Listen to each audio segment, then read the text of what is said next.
Late one night a couple weeks or so ago, just as I was settling down to enjoy my dinner of dry oven-baked chips and chicken nuggets, there came a sharp knock at the door. I frowned.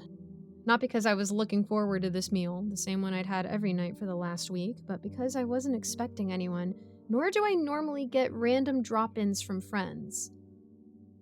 I made my way to the front door and opened it, only to find darkness and emptiness greeting me. Confused, I cast my eyes downward and saw a plain brown paper bag resting on the doorstep. I flicked on the porch light and then bent down to examine the bag and its contents.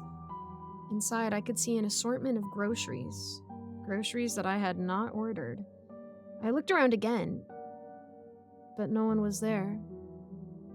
The street was clear, which was weird, as the time between the doorbell ringing and me opening the door would have been mere seconds.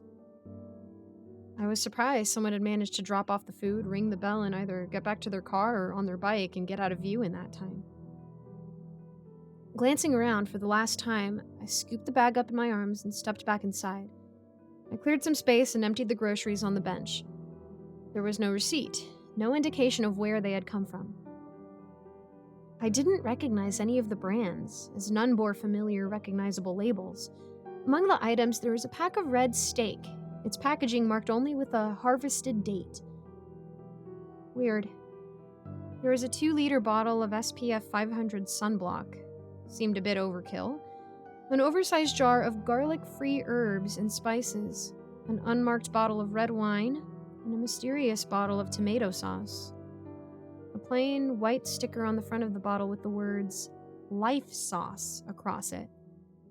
That was it. No ingredients list, company marketing, bottled, or expiry dates. Now, honestly, under normal circumstances, I would have endeavored to return these groceries.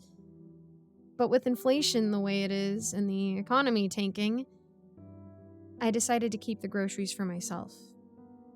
Plus, there were no contact details or receipts to be found even if I did want to return them. So, I put the meat in the freezer, the wine in the empty wine rack, the herbs and spices with the others, and left the sunscreen on the counter. But I opened the sauce immediately, pouring a generous amount over my dinner. Its flavor was unlike any other tomato sauce I had tasted, rich and savory with subtle hints of spices. It was a luxury I had cut out of my weekly shops as I tightened my financial belt, and I savored every bite. Over the following days, I found myself consuming the sauce with almost every meal, amazed at its ability to enhance even the simplest of dishes. I would go overboard too, drowning my food in delicious red condiment. And within days, I was down to the last remaining drops, the clear container looking empty in my hands. I decided not to throw it out in the hope I could scrape the last drops on my breakfast.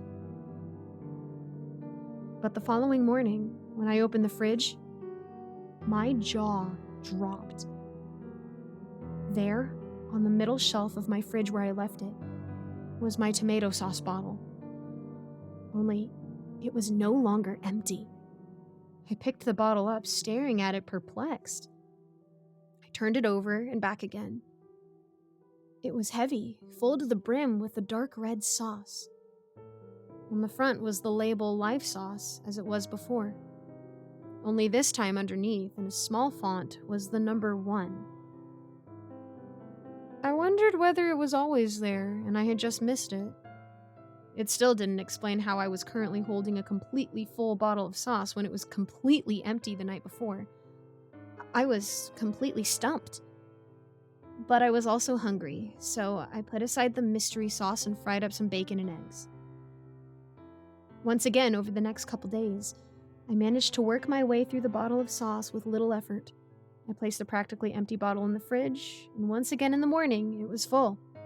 The only difference was that number 1 had now been updated to a 2. And so, this continued each time I emptied the bottle. I would find it miraculously refilled the next morning, as if by some unseen hand. And then last week, there came another knock at the door. I had once again been about to eat my dinner and had just poured a generous helping of sauce on my plate. I was holding the bottle in my hand, looking at the number 13 that was now branded on the bottle. wondering for the 100th time how the bottle refilled itself and how the number kept changing when 3 sharp knocks at the door broke my concentration. I opened the door and was met by a tall, elderly man, dressed in attire straight out of a Sherlock Holmes film.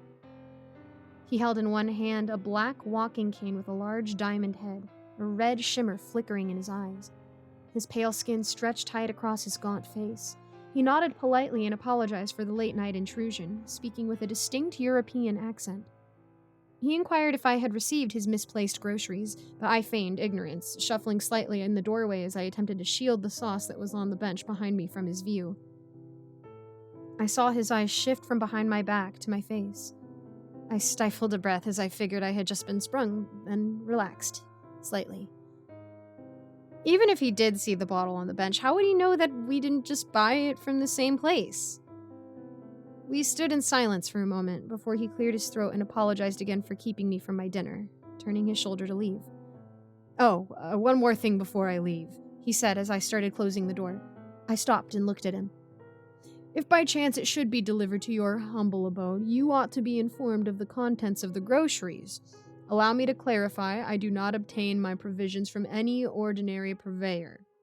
To acquire the necessities I require, I conduct transactions in the shadowy corners of the web. Life has undeniably become more expedient in this century, I dare to say. I shuffled uneasily in the doorway as he continued. Amidst the assortment of specialty items lies a sunscreen, providing shelter to individuals afflicted with porphyria, a sensitivity to sunlight. Also present were delectable cuts of red meat sourced from bipedal animals.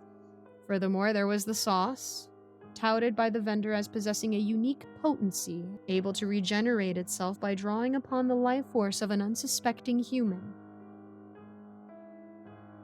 I must have worn a look of confusion on my face, which he seemed to enjoy as he continued. Therefore, should you chance upon it, exercise caution in its utilization so as not to arouse suspicion.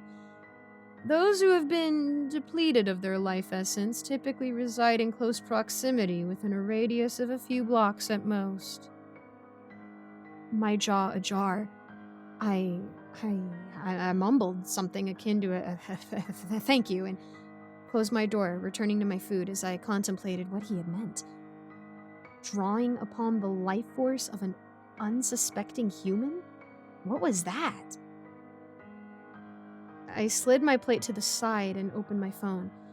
I had no idea where to begin, so I started with sauce that regenerates itself by drawing upon the life force of an unsuspecting human. Nothing relevant came up, and then I searched tomato sauce that magically refills itself. Again, no relevant results. Lastly, I typed in mysterious deaths near me. This got a lot of results. I filtered to news, and then to the last month. Multiple news stories covered mysterious cases in my local suburbs, cases where people had been found dead in their homes. In most cases, their partners had woken to find a pale, gaunt, and lifeless version of the partner they had fallen asleep next to the night before. There had been no signs of injury, no blood nearby, and they had been completely normal in most cases the night before. But they were now completely drained of blood. My stomach dropped as I finally understood what he was saying. I felt like vomiting, realizing that somehow I had been dining on the thick, bloody, savory, delicious blood of my neighbors for the last few weeks. Life sauce. Life source. My head spun as I grabbed the bottle and stumbled towards the kitchen bin, ready to throw the sauce out and destroy everything else that had come in that grocery bag that night. But then again, with inflation the way it is, and the economy tanking, and it was the best sauce I have ever tasted.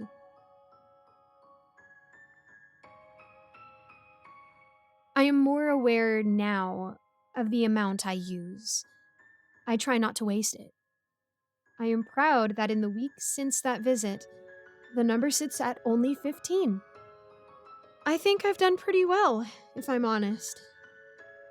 Don't you? Hello, everyone. Thank you so much for listening to this narration. I just wanted to give a quick thank you to all of my patrons who are subscribed over at my Patreon. We have a great big thank you from me to you, Alonzo, Kozak, Icy Narrates, Jesse Hartley, Andreas Anderson Linden, and Geek Sanctuary.